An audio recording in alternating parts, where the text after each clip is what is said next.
Hi everyone. హాయిగా కాసేపు నవ్వుకుందామా? ఆ ఊళ్ళో ఒకడు మాత్రమే మాంసాహారి, మిగతా వారంతా శాకాహారులే.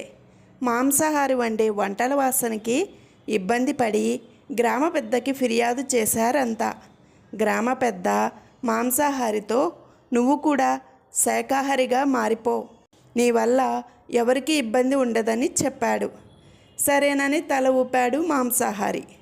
గ్రామ పెద్ద మాంసాహారి మీద గంగాజలం చల్లి, నువ్వు పుట్టుకతో మాంసాహారివి, ఇక నుండి శాకాహారివి అన్నాడు. మరుసటి రోజు మళ్ళీ అదే ఇంటి నుంచి చికెన్ వాసన వచ్చింది.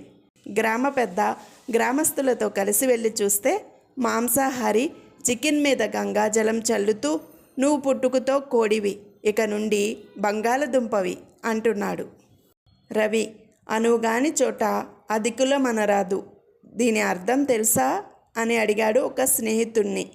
ఆ స్నేహితుడు, ఎప్పటికీ భార్య ముందు పులిలా ఉండకూడదు అని చెప్పాడు.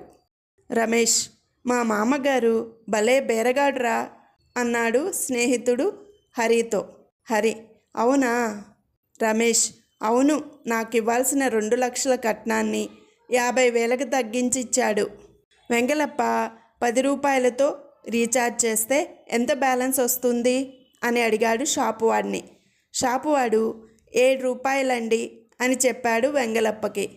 వెంటనే వెంగళప్ప, ఓకే, మిగతా 3 రూపాయలకి బిస్కెట్స్ ఇవ్వండి అన్నాడు. డైరెక్టర్, ఇంతగా ప్రాధేయపడుతున్నావు, ఎలాంటి పాత్రకు న్యాయం చేయగలవు? ప్రశాంత్, నేను లా చదివిన వాడిని, ఎలాంటిది ఇచ్చినా న్యాయం చేయగలను.